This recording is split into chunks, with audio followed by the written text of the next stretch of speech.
Assalamualaikum dan salam sejahtera. Hari ini kami akan membentangkan berkaitan produk yang ingin kami jalankan melalui aktiviti berkumpulan dalam subjek asas pembudayaan keusahawanan UW00302. Okey, yang pertama adalah jenama produk yang kami pilih adalah Secret Incorporation dan yang di bawahnya adalah logo bagi produk yang kami pilih.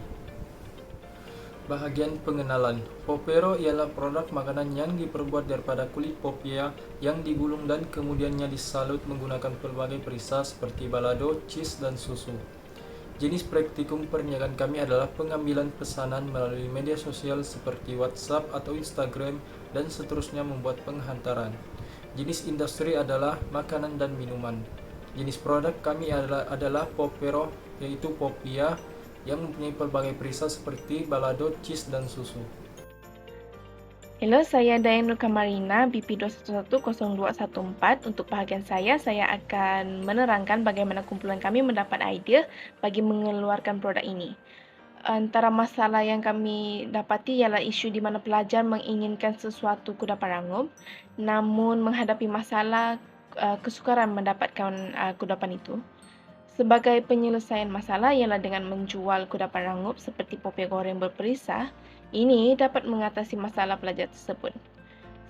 Oleh yang demikian, terciptalah sebuah idea untuk menghasilkan popia gulung yang digoreng kemudian diperisakan dengan perisa balado, iaitu perisa pedas, dan perisa susu. Perisa ini tidak terhad kepada dua perisa ini, boleh juga pelajar memilih perisa-perisa yang lain mengikut selera pelajar masing-masing. Oleh itu, kami telah sebulat suara menghasilkan produk bernama Popero sebagai penyelesaian masalah pelajar tersebut. Itu saja dari saya. Sekian, terima kasih. Organisasi kami terdiri pada 6 orang ahli. Clarion Wayne anak William sebagai pengarah, Annette Annabel Alex Adanan sebagai timbalan pengarah, Dayang Nur Kamarina binti Awang Jeffrey sebagai setiausaha, Siti Halisa binti Mustar sebagai bendahari, Amirhan bin Tamsir sebagai unit media dan publicity, Muhammad Rizwan bin Abdul Sahid sebagai unit technical. So, saya akan membentangkan 9 elemen yang terdapat dalam BMC ataupun lebih dikenali sebagai Business Model Canvas lah. So, pertama saya akan mulakan dengan Customer Segment. So, dalam Customer Segment ini kami menyasarkan 5 golongan masyarakat, iaitu mahasiswa, staf UMS, remaja, ibu bapa dan juga kanak-kanak. So, mahasiswa dan juga staf UMS ini merupakan golongan yang paling dekat lah untuk kami capai supaya kami dapat mempromosikan dan juga pasarkan kami punya produk ini. Okay. Kemudian adalah Customer Relationship. So, dalam Customer Relationship ini kami bercadang untuk memberikan diskaun, terutamanya kepada pelanggan kami yang membeli kami punya produk ini dalam kuantiti yang banyak. So, misalnya pelanggan yang membeli dalam kuantiti 5 paket ke atas akan mendapat potongan harga sebanyak 30%. Okay. Kemudian kami akan mengenakan harga yang istimewa kepada beberapa pelanggan yang terawal, iaitu dikenali sebagai early bird lah. Contohnya 10 pelanggan terawal akan mendapat harga yang lebih murah pada harga asal. Seterusnya adalah layanan mesra, di mana kami akan memberikan layanan sebaik mungkin kepada pelanggan supaya dapat meyakinkan mereka untuk mencuba membeli produk yang kami jual. Okay. Dan yang terakhir sekali adalah melalui feedback. So, kami akan minta feedback pada customer dengan mengisi feedback forms untuk menanya pendapat ataupun cadangan daripada customer terhadap kami punya produk supaya kami dapat perbaiki ataupun sebacamnya. Okay. Seterusnya adalah channel, itu saluran. Jadi, saluran yang kami akan gunakan untuk mempromosikan kami punya produk ini adalah social media, terutamanya seperti Instagram, Facebook, WhatsApp dan juga Telegram. Selain pada social media ini, kami akan berusaha untuk membuka booth supaya kami dapat menjual produk kami secara langsung lah, secara fizikal. Okay, seterusnya adalah value propositions. Kami punya produk ini memang dijamin halal. Okay. Kemudian berharga murah. Okay. Kemudian adalah sedap serta pelbagai variasi perisa. So, kami ingin melancarkan produk kerepek popia, tapi dalam pelbagai perisa seperti balado, cheese dan juga susu. Seterusnya adalah bahan yang mudah didapati, di mana bahan-bahan untuk kami menyediakan produk ini adalah boleh didapati di pasaran dan memang mudah untuk dicari. Dan masa untuk menyediakan produk ini juga adalah singkat, di mana dia tidak menggunakan banyak waktu, tapi boleh menghasilkan dalam kuantiti yang banyak. Kemudian kami juga menggunakan jenama dan logo yang mudah diingati supaya pelanggan dia akan mudahlah untuk derang ingat akan produk yang kami hasilkan.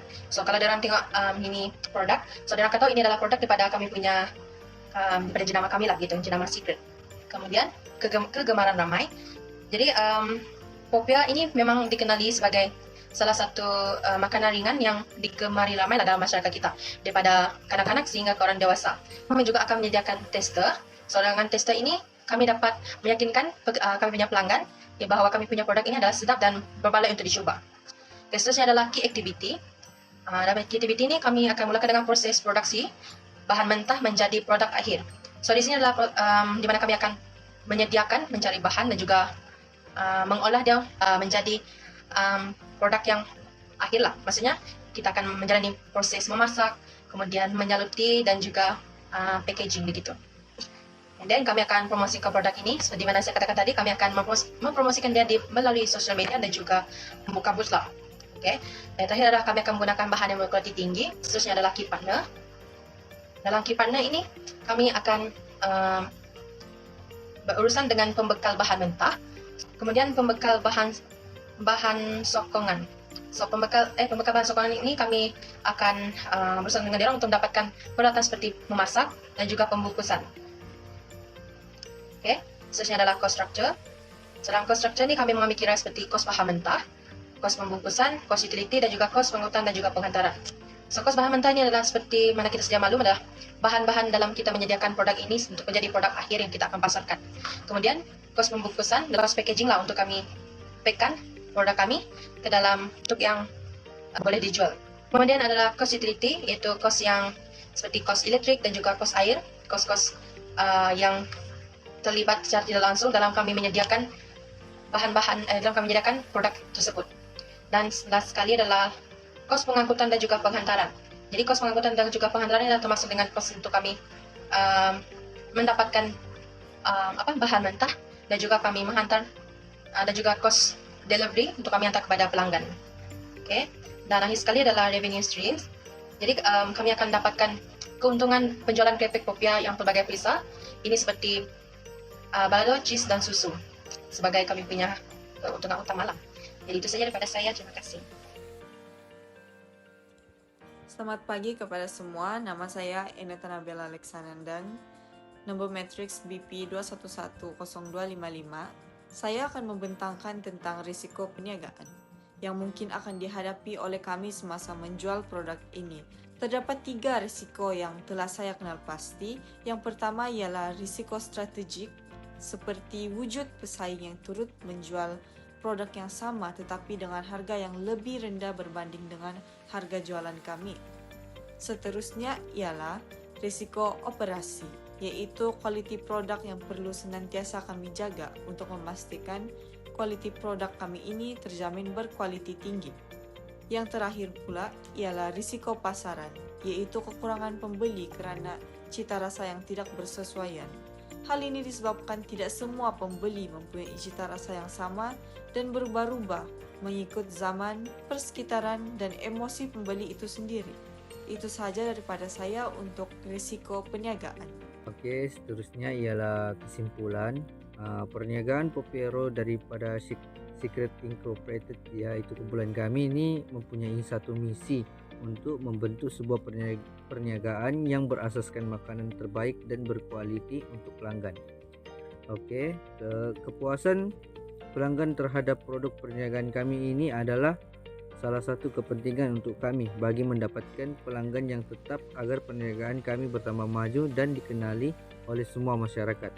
Oke, seterusnya ialah perniagaan Popero ini adalah salah satu kata sepakat yang telah dipersetujui oleh semua ahli kerana ianya dapat diperolehi dan mudah untuk menarik minat pelanggan.